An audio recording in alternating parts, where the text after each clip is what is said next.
the fact that like I've been cosplaying for like 6, 7 years now. It's the fact that like no matter how many times I play caramel dancing or every time we touch, never fails to get a whole group of people to literally start doing it. Like millennials, like 35-year-olds will go on and do the dance. Like, We love that. We do. Cloudy, what about you? All right, guys. So I'm still pretty new to the world of cosplays and conventions. I've only been doing this for 2 years. Is anyone here from Chicago or in the area? Yeah. Okay. I see you.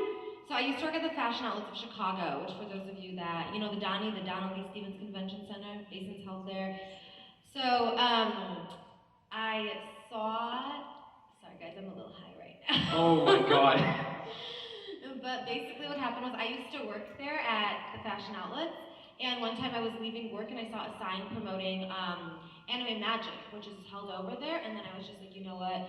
Yeah, I'm gonna go do this. I like anime. I want to see what this is about. And then I just pulled up by myself, and I loved it. Like my first cosplay was Misa from Death Note. I had the Death Note already in my little anime weave collection, and I threw on a blonde wig, threw on like a black corset, black skirt, literally all items I already owned in the closet, and just pulled up. And like I didn't know it was normal for people to ask for photos and videos, so I was like so overwhelmed. People kept stopping me, and they were like complimenting me, and I was like, wow, this is like. I was like, wait, okay, this is looking like an ego boost. I'm fucking with it. Real, real, real. And after that, I had a great time. It was just so crazy how welcoming people were. Like it's insane, and I just kind of fell in love with it and just started going on from there. So one thing that I'm going to say is these people are amazing, but also they are massively underplaying themselves on how awesome they are. These two, I think, I can confidently say, as just knowing them and also being a bit relatively new but understanding the con community, these two, there's so many people that stop them and go, oh my god, hey Soul, hey Cloudy, how are you? Like just being there, we have to stop every 5 minutes because someone goes, oh my god, hey. So kind of being like that pillar in like the Midwest community for cosplay, like people like look to you guys, whether you like it or not. It's interesting, but when you became that, whether like wanted to or not, what were some cool things that you guys were able to do because of this cosplay stuff? so I've always been a huge extrovert, and I think that's one of the reasons why I love this community so much is because I just love talking to people. And being a cosplayer for it's like 7 years now, I didn't realize the impact it would have on what I thought was a hobby until I really saw it take off in the last couple of years. Like you just start talking to people and you realize that you're making connections with people, and then you see them later on, and then you're off staffing somewhere. And I had the honor of this year of staffing at a bunch of different conventions. Colossal Con North actually marks the first year I started dancing professionally. Yeah. So, does anyone here like going to the raves and stuff? Yes, So I even if you don't, that's okay. I know it's not for everybody. If you go to the dance and like the raves in the Midwest scene, you'll notice there's dancers on the stage. I'm one of those. And so that really took off my career with go-go dancing specifically. I remember I was at and Amkey last year and Asen, I can't talk, Asen Soap Bubble last year, and I just remember looking at my friends on the stage dancing and cosplay. They were in Demon Slayer, and I was just in awe. I was like, that's cool. I want to dance in a cosplay up there. Like, that looks dope. And so, come last year at this con, the rave energy, if you've been to a rave, you know if the energy's dead, it's not good. And so it was really bad, and I literally looked at the DJ, I was like, can I go up there and dance? Like, I know how to dance, can I go up there? And she looks at me, she's like, you can go up there. So I did, and it was great. And then I got hunted down by the staff, and they were like, we want you. And I was like, okay. Yo. Yo. So then they invited me to go. Did anybody go to the Rave and the Waves last year?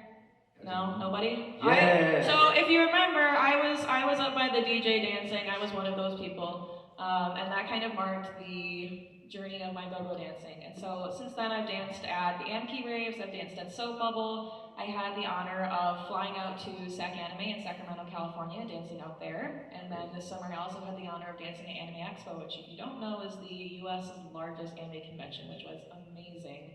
And then from the convention scene, I actually was able to start networking, and I now dance professionally in the professional EDM rave scene and club scene in Chicago as well. And that's all thanks to networking that began here in conventions, which was really, really cool. So, Start networking. That Start was establishing. sick. That was sick. Trust me. A lot of us are very friendly. But yeah, no. I remember her texting the chat and being like, "Yo, I got an audition," and we're like, "What? You have an audition for what?" It's like, yeah. After I went up there and started dancing, and then they got hunted down, and now they're having me audition, and then just seeing on the story and just seeing that. But like transitioning over to Claudia, what are some cool things that you have done? Okay, so my answer is not going to be as cool as hers. I'm going to just start off by saying that she won me real good on that one. Okay, this might be cheesy. There's like always, like the brand deals. I've been published a few times in like Cosplay Real magazine. So I guess, yeah, that's pretty cool. Yeah, no biggie, no biggie. Just don't mind me. I'm just published. You can see me on a billboard over there. No, I'm playing. Okay. But other than that, I think truly the coolest part for me about going to conventions is the friends I made. Like just straight up, before this, I've never really like had any friends, and I didn't really like know who I was. And as soon as I started going into conventions and getting more into anime, I've always too been really like extroverted and just talking to a lot of people all the time. And it's just like cool that because I started doing this silly little hobby, I have made some silly little friends that I can trust and rely on and count on for anything. So I think that's like really super cool. That's sick. Sorry if that was late. Everyone can please round of applause. They rule. Oh my god. That's so like when you talk about like cosplay and just doing it, now you're hearing all these things like, whoa, that's awesome. I want to do that. Well, that's where we're gonna go transition to my boy David, who's gonna take care of a lot of it. And granted, take what you want, leave what you want. We're here to help you. Trust me. All right, next slide. Perfect. We got our dog on there. We got our dog on there. All right. So speaking about creating things, here is a concept for you to help you get into things to start, which is the idea of the 5-second rule. Not food. Not food. 5 seconds. Yes. No. If you see the pizza drop on the floor, don't eat it. Don't, please. Especially at con. Dude. There's so many. Dogs don't see it. Yeah, okay, yeah. Right. No, that's what picking your nose is for. So the 5-second rule, guys, comes from Mel Robinson's The 5-Second Rule, Transform Your Life, blah, blah, blah, name of the book. The 5-second rule is simple. If you have an instinct or to act on a goal, you must physically move within 5 seconds or your brain will kill it. Hesitation is the kiss of death. You might hesitate for just a nanosecond, but that's all it takes. One small hesitation triggers a mental system that's designed to stop you, and when it happens in less than, you guessed it, 5 seconds, well, now that we know that, what do we do to counteract that? The idea is you have to find something to do, something physical to do to start, to build that momentum. It could be something as simple as, all right, I go and walk in my kitchen and I see that there are dishes that need to be done. You have, yeah, you have 5 seconds before your brain will try and kill that urge to. See, but we both know you're just gonna go and smoke and then go and lie in bed and then the next day. That's right. Exactly. So the idea is you've got 5 seconds. You have that idea of, hey, I think it'd be really cool to come up with this cosplay. Well, you've got 5 seconds to go and do something. Well, we can think about what are things that you can do physically to get yourself started. Write it down is the first and foremost. Try and write down your ideas. Get a notebook, a sketchbook, something that you can Reference photos. Yeah, reference photos. Just ways to sort of get yourself to put that idea down, sort of start that creation of that vision. That's something that we'll go into later. And just do those things and try and figure out what is something that, and even then, maybe it's just like, okay, I need to take this thing upstairs. What if I just take it and I put it on the steps of the stairs? Now I've done something. I've moved it, it's gotten a little bit closer. Just that little bit of momentum is better than nothing, and building up that idea as a skill and a habit will ultimately make it easier and easier for you as you go on to create what you want to create. Exactly that. Can I add something really quick? Absolutely. Does anyone here struggle with ADHD? I do too. So in addition to this, something that it kind of reminded me of was I was listening to a really interesting podcast, and they said that if you're ever procrastinating something, hobbies included, because if you have ADHD, you're gonna like one thing, and then you find another thing, and then you find another thing, and then the first thing that you want to do never gets done. So, a mindset that I learned that really helped me when it comes to wanting to get stuff done, both fun and not fun tasks, is sit there and ask yourself, would my future self benefit from this? And even if it's something simple, that question that you ask yourself makes a world of a difference. Okay, that's my bit. I'm done. Yeah, and then there's also the idea of like, well, okay, all these tiny little steps, when you have those thoughts and you can create these small little domino effects, like, it will always build somewhere. And even if it means like, oh, you have the idea to do this cosplay and it doesn't work out, and you put a couple hours into building it, well, guess what? Those 5 hours or whatever you did to build on it, that is experience in and of itself that will help you create the next thing. I think it was Adam Savage who says, like, when you try and create something, the first three times, it's going to take you at least 3 times. The first time, it's going to suck. It's going to suck that first time, you'll make an improvement the second time, and the third time, it's going to be barely exactly what you want. Just barely. But those previous 2 steps, like, are so critical. And I just think that you might even find that what you wanted in the end, not to sound like a princess Disney movie, but like, your destination might change. You might look back and see that it's not the route you wanted to create X thing, but maybe it's just the route you needed. So be kind to yourself as well. But yeah, it's just generally speaking the 5-second rule.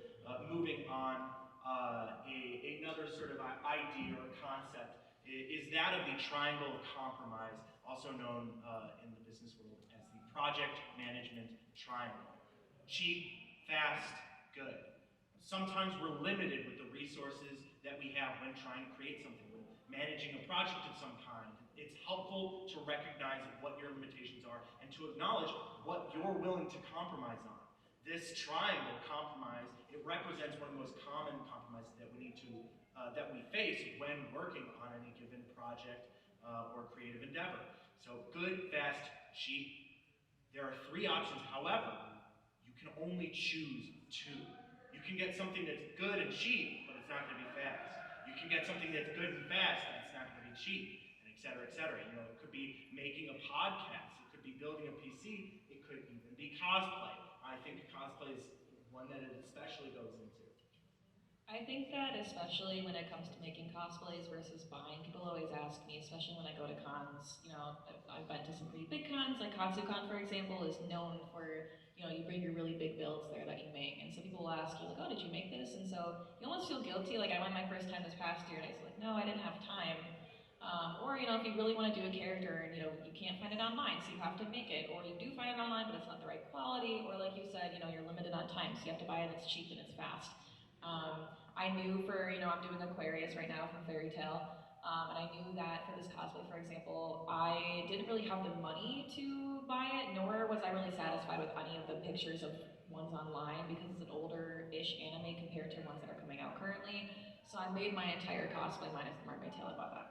But I made the entire thing, so the bra I got from Amazon, I got all the foam, sanded that, glued it on, made the headpiece, styled the wig, did everything else for it, and sometimes it just really matters, what's easier, but like you said, it's also a matter of money and things like that.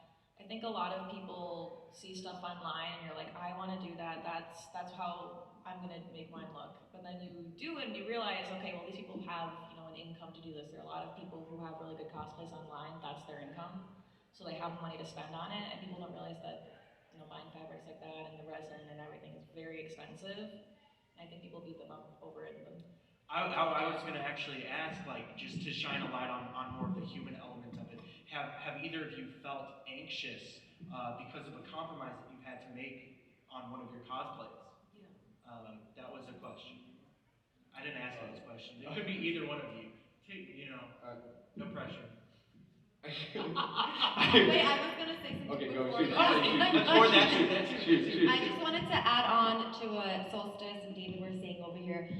There is no right way to cosplay. I think this is like the biggest thing that I can ever stretch and say and promote. promote to anyone because I feel like a lot of the times for a lot of cosplayers, you know, like time and money are an issue. For me, I'm a full-time student and I work full-time, so there's no way for me to sometimes make things, but with that being said, there's also sometimes no way for me to afford things. And one thing about me is if I want to cosplay a character, I'm gonna do it. It doesn't matter if it's right, it doesn't matter if it's canon.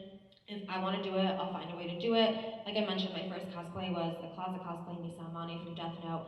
And then after that, I was really into My Hero Academia at this time. There was like so many characters that I wanted to do, but this was, you know, right in the middle of COVID. I was only working part-time. I didn't have any resources to do this. And then I just bought a bunch of wigs from AliExpress, from Amazon, 10, 12, 15 bucks each, whatever. And I just put on random clothes from my closet and it worked. I had a silly, goofy time and I liked it, so if it's what you like and if it's what you feel confident in, don't let anybody tell you that you're doing it wrong because you're not. We're all here to have fun. And also, like, can anyone really tell just off of look alone just how much a cosplay truly costs? Absolutely not. No, unless it's, you know what, you will get the haters online though. Yeah. There are a couple people that will comment on your post and be like, well, that's not accurate to do. I'm like, I did not ask for your opinion. Do not tell me what to do. Oh, are you viral? Like, Yeah. hey. No, but I would- oh, sorry. Go ahead. To answer your question though about being anxious about things or sacrificing, there's been a couple projects actually that I've ended up sacrificing or I put on the back burner because it just didn't go the way I wanted it to. You know, I had a really strong vision of it in my mind and what I wanted was not what was turning out. And for me personally, even though in a way I do kind of profit off of cosplay to come in, and to turn into a profession for me, at the same time, I will never, ever force myself to do cosplay. That is a huge rule that I want to stress with people is because especially with the rise of social media, there's this huge stigma that you need to post constantly. You don't. Do not force yourself to do something that you love because that's what will take the love away from it. And whenever I feel burnout coming on or whenever I feel frustrated with a cosplay or a wig or whatever, I'm like, this is not what I want. I take a step back. And sometimes it's a permanent step. Sometimes I'm like, I'm not ready, I don't have the skills yet for this. Other times, if there's a will, there's a way. I cosplayed Madame Red back in 2018, 2019. I didn't know how to sew, so I hot glued a whole corset. Oh. It worked, surprisingly. I literally got a dress from the thrift store and I cut it, and I literally cut around the zipper of this long dress and then hot glued it because I did not know how to sew. But it worked, and then I didn't know how to sew hem, so I literally cut like 2 different bed sheets on a big hoop skirt. And there's really funny videos of the bottom, like, black part of the skirt getting caught on the white hoops. It was a whole mess. But it looked cool in the photos, so, you know, if there's a will, there's a way, but also don't stress Did yourself that take out. a while to do? It did. So it you did. would say it was cheap and it was good, but it wasn't fast? No. I had so much motivation for that, because, like, has anyone here seen Black Butler? Yes. Okay, do you know that I think it's pretty sure it's from the manga, but Madame Red has this big, beautiful black and red ball gown that she wears, and I was like, screw the normal outfit, I want a ball gown. Like, I'm obsessed with ball gown cosplays, I think they're beautiful. So, but I was like 17, I was like, I don't know how to do that. So I literally just cut it and made it work, and I look back at that and I'm still like, I would never wear this again because it's awful. But it was a labor of love, and considering my progress as a creator and as making stuff, it turned out pretty good. I'm pretty proud of myself, given all things. Hell yeah. So Just as an artist and creator, oftentimes we open ourselves up to critique of not just others, but ourselves. And it's not easy, but it's a worthwhile endeavor to try and be realistic about the resources that you have that are available to you, and ultimately be kind to yourself and to others. Moving on. Next up, we have just this idea of rising to discipline versus falling to systems. You know, we work for this phantom willpower, or we can lean on pre-developed systems. So, when adversity strikes, or we have a problem or challenge to face, the mentality we often hear is to, force yourself through it, or to pull yourself up by bootstraps and what have you, to come up with some phantom energy to get through whatever it is you're dealing with. But instead, I believe that it's much more important to instead know that we can't just summon that. Instead, we fall to our lowest of systems. When it's not fun, when you're upset, when the going gets rough, how do you cope? So, what exactly in this context is a system? It would be a habit, a tool, a skill that gets developed over time with practice, and with that in mind, we can try and identify helpful systems to help us aid us. We can consider everything here that we're talking about as these systems. Asking, what's something that I can act on right now within these 5 seconds? That's creating the habit of finding something physically. And that tool, the skill of identifying, organizing your problems, your concerns, and your limitations into, say, 3 different things that you want to focus on, that's another way. So, ultimately, what we're trying to say is it's much easier. I know we talked a little bit about if there's a will, there's a way. It's much easier to be like, okay, well, I know what I need to do to get this done, right? For example, kind of going back to doing the dishes or getting a cosplay, I know what I need to do, right? I know I need to pull up reference photos. I know I need to make sure I get the sizes right.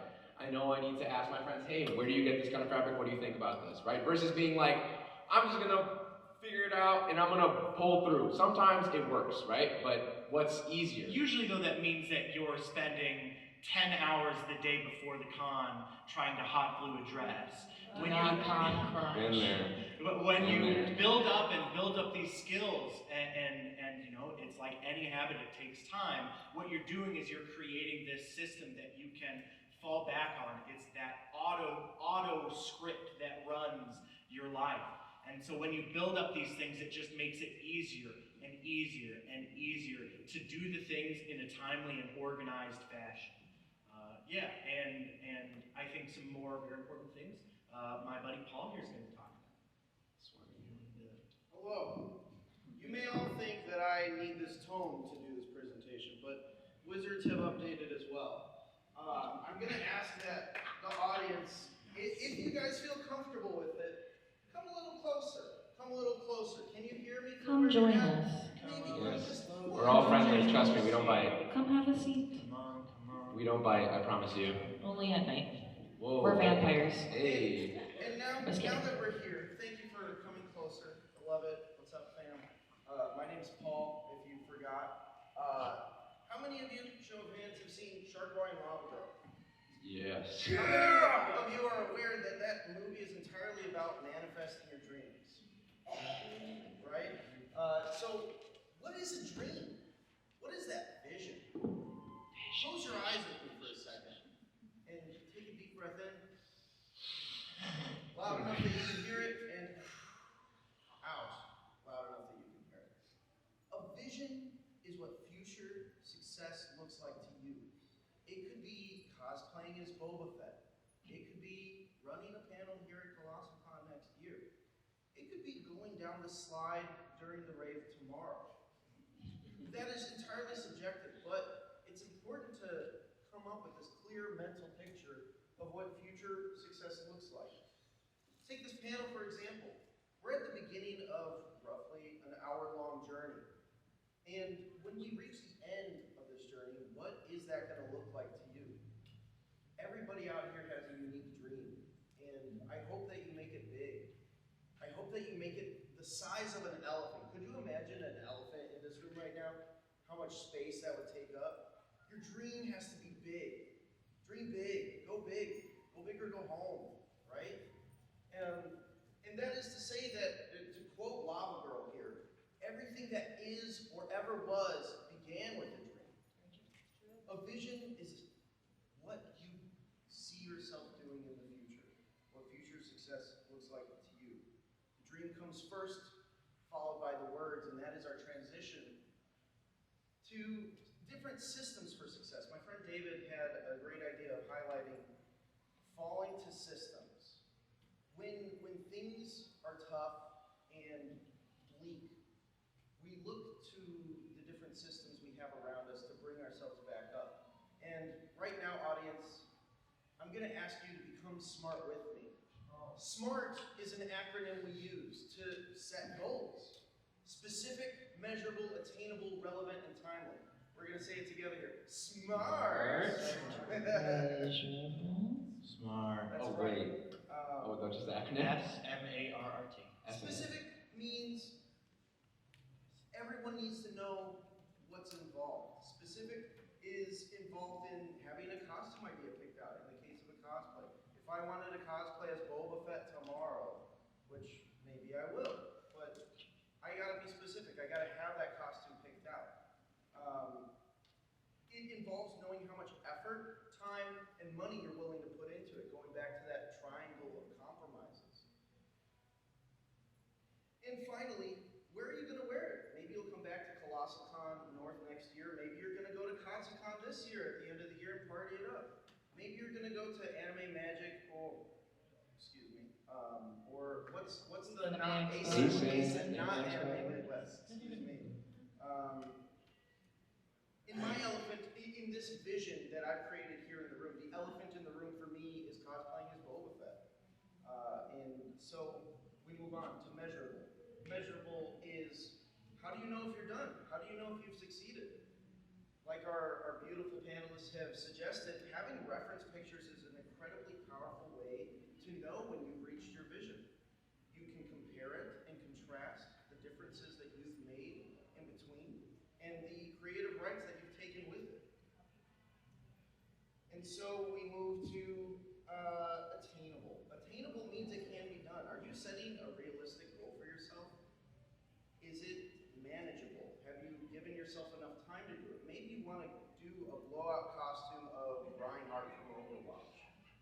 You're probably going to need a lot of time to do that unless you just buy a morph suit online. Like, let's be realistic about that. It's going to take time and effort. And so if you give yourself a reasonable time frame, you can begin to break that vision down into smaller, bite-sized pieces. An elephant, this vision, maybe it's something we want to eat, not the most beautiful picture, but it's an example of breaking down your goal, your vision, into smaller pieces, bite-sized pieces. And SMART goals are the fork and knife you use to achieve that, to break it down and make it more manageable. Relevant. Relevant, why are you doing it? For me, as far as cosplaying Boba Fett tomorrow, I really enjoy how dilapidated Boba Fett's armor is. It speaks to me and my personality. I like things that are dilapidated or rusted or overgrown. And that's why I enjoy doing that cosplay. As far as this wizard cosplay, I enjoy knowing things and reading books. And that's why I enjoy my wizard cosplay as well. It's got to be relevant to you. If the idea, if the goal doesn't speak to you, why are you doing it? Don't waste your time on that. And finally, timely. Oh yeah, what's up? Okay. T for timely. What time frame did you set for yourself? If you don't have a clear time frame in mind, how are you going to know when to take that first step? If I have to get my Boba Fett costume together tomorrow, I'm probably going to have to go to Walmart and get a green shirt and a backpack and maybe a mask or something if I can find it. Maybe there's a Spirit Halloween around. But did I set myself a reasonable time frame to do it by tomorrow? No, that's totally unreasonable for me to expect myself to do that. And now we can address the panelists. No? I think this is actually a really, really good point with goals, that are long-term, short-term, discussing what needs to get done, because especially with the rise of social media, we all know about it, but we don't really talk about this and discuss, the concept of becoming relevant and wanting to be famous, wanting to get likes, wanting to get interactions, wanting to gain traction for your hard work. People will sacrifice a lot of stuff just to get noticed online, and social media presence has become such a huge part of cosplay now, whether we like it or not, that people are willing to sacrifice their projects over this when really shouldn't. And you'll notice, if you ever go to any big cons, like Con, for example, a lot of people there are older, but you also meet people and you see the most gorgeous cosplays. I met this one girl and she was doing a marigold witch, which I had no idea what that was.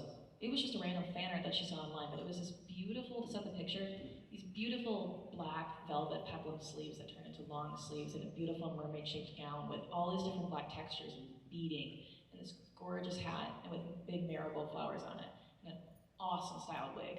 And I asked her how long it took her, and she said something like 2 or 3 years. It took her a long time, because she was like, oh, I did the handwork beading by hand, I sewed all this is hand sewed, this is hand sewed, but she looked amazing. And it's people that do stuff for their passion, that they really like it, And that's when you get to see the hard work really pay off, is when you know that you're doing your project for yourself. And especially when it's in the age of social media, I think that's something that we as creators really forget, is that you get so wrapped up in wanting to get, attention for what you did. You want people to see what you did. You want people to see the hard work that you did. But that shouldn't be the reason why you do it. The reason should be, well, I want to bring this character to life, or, whatever the reason is you want to cosplay a character. Do it for yourself. And this is one that I've been guilty of in the past, and, getting frustrated, and being like, well, my algorithm's terrible. I'm not getting likes. I'm not getting. But that's not the reason that we do it. It shouldn't be the reason. And if it is, well, okay, that's fine. But maybe readdress your priorities, because, like you said, your goals should really pertain to what you want. The elephant in the room. What are your goals? What resonates with you? What speaks to you? Feed the heart of your inner child. Yes. That's I why know. I cosplayed a mermaid today, dude. It's freaking awesome. That's awesome. 8th grade me is quaking right now. You have no idea. I went through the worst H2O phase. I got up at 5. Listen, I was like 13. I got up at like 5 in the morning one night. I'm not even kidding. Took out my piggy bank. I was like, oh my god, I have $200. I could buy a mermaid tail. I literally could get a fin fun mermaid tail. I didn't get it. I went through like the silicone mermaid tail phase. It was bad. I wanted to make my own. It was bad. We're talking about priorities and like realizing like your limitations. That was beyond my limitations with making silicone mermaid tails. Anyways, now I'm here. That's all I have to say. I would also say, sorry, I swear to God, I'll be quick. I also want to say too, as someone who's just in the social sphere, you don't know how long it's gonna take. You don't know how long, like, if you see something online, right? You don't, realistically, you don't know how much time and prep went into that. Like, that's something that you should always be addressing. It's like, when you see this stuff and you want to try it, like, when it talks about attainability, it's like, how much time did it take them? Like, how much time will it take me? Like, do I have the same resources? Do I have the same resources? And do I have the same time? So, like, never, it's always smart to think about these. All right, back to you, boss. Actually, I kind of wanted to add something there. I mean, just as far as like things like attainability, you sort of mentioned like seeing other people and the things that other people have done. A great thing that maybe you could do to help understand how measurable and attainable these things are is, well, you see someone doing it, maybe ask them about it. People are so nice in this community, and as long as you're respectful and can respect boundaries and stuff like that, people are going to tell you everything that you need to know about X, Y, or Z. All right. So that was an awesome discussion. I have more discussion to challenge you with. Was there ever a cosplay dream that seemed too big at first, and then you had to find tools to cut it down, break it down into smaller, bite-sized pieces? Is there ever a time that something seemed so overwhelming that you had to find the smallest way to make progress? There is for me. So I know I was talking about Ruby earlier. Who here has seen Ruby? Raise your hand. Okay, so if you guys don't know, there's this character called Pyranikos, and her design is loosely based off of like a Greek style warrior. She's got really cool corset that's supposed to be made of metal, and these thigh armors and knee and shin guards and all this stuff. I've never worked with EVA foam before. I had no idea what I was doing. No idea. And so we're talking about breaking it down to bite-sized little pieces. I knew that, going online, and there are some store-bought cosplays, but again, that's not what I wanted. I was like, I want this to look like it's metal. And I'm sure you guys have seen those pro cosplayers who make the really, really cool foam armor builds. They look insane. They're airbrushed, and they look awesome. I was like, I want to do that. Can I do it? No. So I broke it down, and so I started by, I did so much research on EM foam, what to use for contact cement. You have no idea unless you've started working with EVA foam, all the different types of contact cements, what not to use. Don't use Mod Podge, don't use hot glue. Use this, use that. And so I broke it down into buying materials. I bought my own Dremel, bought my own heat gun, bought my own paints. I went to the thrift store for the skirt, I got the wig bases, I got the headpieces, and so it was a very, very long, very big process, because I also, for the design, there's no PDF template for the patterns, and I'd never patterned my own legs before, so that was a process, because I had to saran wrap my legs and duct tape them and draw out the pattern. It's a process. If you're a cosplayer, look at YouTube. If you are a cosplayer and you're ever debating working on EVA foam, please don't burn yourself out if you get it wrong the first time. I messed up my measurements so bad. I was like, wow, this is great. This is gonna look so good. I cut it out. I was like, awesome. Then I cut it out and I didn't allow for seam allowance, and I wasted so much EVA foam. And I just sat there and I was like, we're not doing this. I was so close to giving up. So I gave myself a break and I came back to it. Like I said, never ever force yourself to do something that you love because that will take the love out of it. I cannot stress that enough. Unless you are getting paid to do it, unless you're getting paid to cosplay, do not force yourself to do it. It is a hobby and that is all it is. So as far as getting so anxious or burning yourself out with a project, that happened. It eventually did happen. Will I wear that cosplay? I don't know.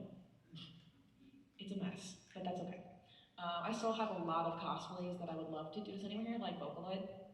Any Vocaloid fans? So if you guys have ever seen the MMD of Kimagure Mercy, where they have these really cool like latex-looking LED dresses, I've had that dream since like 8th grade that I've wanted to do them with and make them light up and everything. I have no idea how to do anything with lighting, but it will happen one day. It will happen. I will make it happen. So. Hell yeah. Cloudy, you guys. Okay. So I don't really know how to do anything. I buy all my cosplays. I'm gonna be so straight up. I don't know how to sew. I don't know how to work with EVA foam. I don't know how to do anything. But that doesn't stop me. I really, really wanted to cosplay Maka, if there's any Soul Eater fans from here. But I was determined to do it with her scythe. I wanted to, make her come to life and have the whole thing. And I saw all these cool Maka cosplayers, like all these cool Maka scythes. And I had no idea where to start. And so I did what David here said to do, and I just asked them. I DM'd like literally 20 people on Instagram who cosplayed Maka before, and I was like, yo, like, how'd you make this? Like, what was your budget? How did it hold up? And then I compiled all the information that I gained from all those other cosplayers to find the best way that would work for me. I do have limited money, limited time, limited resources, but I wasn't gonna give up. So I went to Home Depot, I bought like a PVC pipe for like, I don't know, like 12 bucks. And then I took some cardboard boxes from work. They thought I was throwing them away, but really I went to my car and shoved them in my trunk. So, and then went to the dollar store and I bought some duct tape. So literally for like under $30, I was like, I'm gonna do this. And then I just started hot gluing and duct taping stuff together and tracing it out. And it was really like rough and tedious, and I wanted to give up more than once because this was my first time ever making anything. This was actually, this was in September for Ramen Con. Like I've been cosplaying for 2 years and I have never attempted to make anything from scratch, but I don't know, something came over me. I was like, no, I want to do this. I've been wanting to cosplay manga since I first started cosplaying. And then it was a lot of trial and error, and I really, really wanted to give up. But I just kept going. I kept, like, trial and error is normal. If it didn't work for me one way, I knew it was going to work for me for another.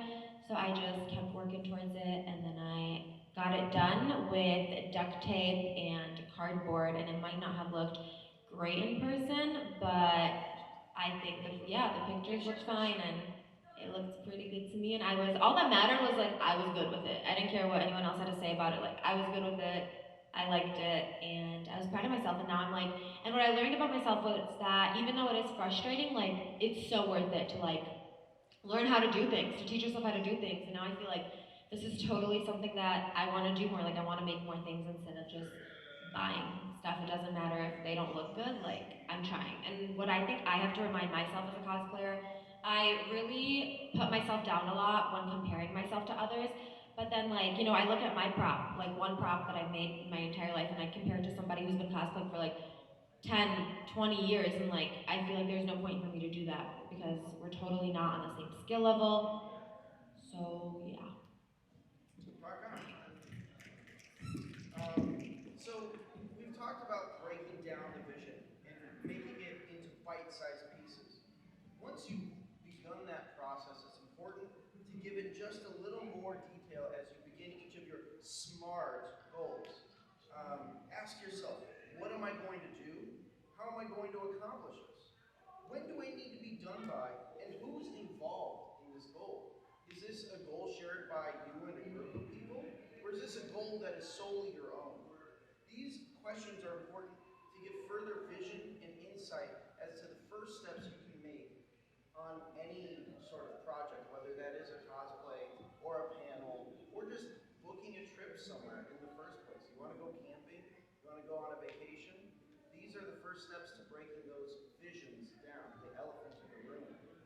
got their own. Next panel, or next slide, please. So let's round this all out. All of what we've talked about here today is about lowering the activation energy necessary to begin, to get started. In chemistry, the minimum amount of energy that is required to activate atoms or molecules to a condition in which they can undergo chemical transformation or physical transport. In short, it's the minimum amount of energy that's required to make change happen. Every time you think about doing the dishes, remodeling your bathroom, all of these different ideas require a different amount of activation energy to get started. And these tools that we're presenting here are the tools to minimize how much energy that really requires out of you. And that way you can continue to do it without burning yourself out. You can continue to do it without cost on your mental well-being. You can break it down into smaller tasks. And in this case, I'm gonna quote my boy Zengetsu here. How many of you are familiar with Bleach? Awesome, awesome. In the first season, first 2 seasons, when Zengetsu is first revealed, he has these words of advice for Ichigo. Abandon your fear. Look forward. Move forward and never stop.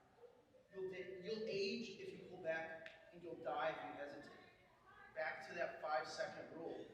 If you have the thought, right then and there, that's when you're present to act on it. If you let that thought pass, it's gone. The moment is past. You'll die if you hesitate. Thanks. Cool. Next up, we just real quick as we come to a close here, just wanted to see if you guys had any questions yourself that you'd like to ask our guests here. Can be anything, industry related, cosplay. I will try my best. We'll try our best to answer. Any questions at all? Anything at all? I'm gonna flip this on its head. I have a question for you guys here. Do you have an idea of what that vision looks like for you? Show of hands. Have you thought about that while you were here? What's your long-term goal? What change, if you're comfortable with it, would you mind sharing? What's your vision? So, I'm new to cosplay, but I really like game development. Yeah, So, okay. a lot of these tips, I feel like it applies to my goal of like creating games. Yeah, That's definitely. fucking awesome, dude. Heck yeah. And also making better questions. That's right. That's We right. love it, Green Mario. Absolutely. We Green Is Mario. anybody Yes. else interested in sharing their vision? Their elephant in the room, as it were? I can share mine. Sure, yeah, I love it. One of my absolute. Do we have any like EDM fans in here? Like, who loves EDM? Anyone? Or just me? Okay, I see you in the back. Do you know what EDC is? EDC is Electric Daisy Carnival. It's the biggest EDM festival in the US. That is my dream to dance there. I would love to dance there. And so that's kind of my vision long term for hobbies. And also, I'm also a full-time college student for business. And I would love to eventually work in that industry as well. That's my long-term goal. And if you guys have any questions for me after this panel, if you're really curious about volunteering at conventions, you want to get into knowing people here, please let me know. I would love to talk to you guys, and I'm very open to talking about my experiences. And if you want to get into things, I can possibly help you contact some people. I think that, you know, volunteering at conventions is an amazing way to get out there and meet new people. It's also an amazing way to get into cons for free, and free food. So some places also, depending on the convention, do offer you and will comp you for a room. So people don't always know that, but I highly, highly, highly, highly stress to people, if you really want to get into this industry, like game development, or you know, you want to be a voice actor, or you want to dance, or you want to, you know, do whatever, start networking. Get out there, put yourself in places where you're just talking to people, because honestly, you will never know who you meet until you're out there. I cannot stress that enough. If you told me when I first started cosplay, like, yeah, I'm gonna be professionally dancing, I'm gonna be like going at raves and like dancing and getting paid to be there and being asked to be flown out to the West Coast, I'd be like, what? Like, seriously? Oh. I would, even a year ago, if you told me that, I would be like, there's absolutely no way. There's no way. And it's very rewarding seeing all of that work, you know, over the course of just a year for myself personally. And as far as you told about long-term and short-term goals, I honestly think that's a really good way to talk about cosplay that really people don't think about. Because by a show of hands, how many of you guys are guilty of con crunch? Be honest. This Yeah, I see you guys. cosplay came Mine the day too. before. Mine too. And usually I hate con clenching. Why? Because as you talked about with quality, this is not the highest quality I would have wanted for this cosplay. I was getting so mad about these white pieces on this bra, I was ready to throw it out the window. Amazon, $35. It came an hour before we left. Oh my god. That's true. Yeah, the Shadow Wizard money gang, for real. I think that a lot of people want, like I said, good results in their cosplay, but they're not willing to, take the time to do it. And I'm so glad that you brought that up because it's just not something that people talk about enough. People want to be famous, they want to be relevant online. They think that, especially with the rise of social media during COVID, and as a marketing student myself and learning about how big of an impact social media has, it makes sense that people want that to, define who they are. But at the end of the day, it shouldn't. It really shouldn't. Like, we're all here in person. Cosplay is a very interpersonal hobby. We are all here together for 3 days at this convention, meeting other people, conversing, mingling, Wearing deodorant. Please, showering. Yes, please. Talking to people because we love our things and we love us and we're nerds. So again, just to reiterate, if anyone has any questions about the industry stuff, if you want to learn, or you just want to ask some questions about my experiences, I'd be more than happy to talk to you guys at the end if you want to come and approach me, or again, my Instagram is Ave Solstice, AVE Solstice. Please don't hesitate to DM me. I'm a very open book. I love talking to people about stuff. I love learning new things. So Solstice and I met literally at C2E2 because she had a dance speaker and we just started dancing. this was a true story. This is true. And I met Cloudy because I worked at a coffee shop and she frequented my coffee shop. So literally, you never know. I want to stress cons are good in that there is a source point where it's a hotspot of people like-minded, but even just outside of these halls. And I understand it's very scary. I understand it's very terrifying. But first steps, 5-second rule, make it yours. You never know. And we all aware, I'm not even joking you, all three of us are continuously aware of the fact that we are almost the only extroverts in all of our friend groups. So we literally have a group chat called the Extroverts. Because United. all of our friends are so shy and they literally come up to you, they're like, I was so scared when I first saw you and you were really intimidating. I'm intimidating, yeah. I was like, that's not true. That's literally a lie, but okay. If you think that you're scared and shy, I can guarantee you there's a person that is more shy than you. So don't be scared about what other people are thinking about you here. Literally just talk to people. That's all I can really say. If you want to meet new friends, go make new friends. You want to go try something new, go do it. And respect boundaries, be kind to people, anyone, everyone, and that includes yourself. So I think that's a good point to sort of wrap things up. We talked about this idea of that 5-second rule, the activation energy of trying to find something that you can do physically, the triangle of compromise, and sort of trying to find what your values are when it comes to the things that you're making, as well as what do you have to lean on in the systems that you have to work on those things, as well as creating a strong vision and making very clear, defined goals that you can easily work and eat into, and all that good stuff. Thank you very much. Dream big. Your dream needs to be big. We appreciate you. Dream. Yeah. That's all we have for you. Thank you very much. Thank you, Cloudy. Thank you, Soul. Thank you guys, for real. Thank you guys for listening to our rambling. I get so excited talking about these subjects, so if I bored you, I apologize. I had a great time talking to you. I promise you. Sorry for not talking too much. I got a little too high earlier. Next time will be better. Oh my god. Y'all have a good time. Come to the glow stick dance later and watch us dance and have a good time. Yes. We'll see you. Bobby rock!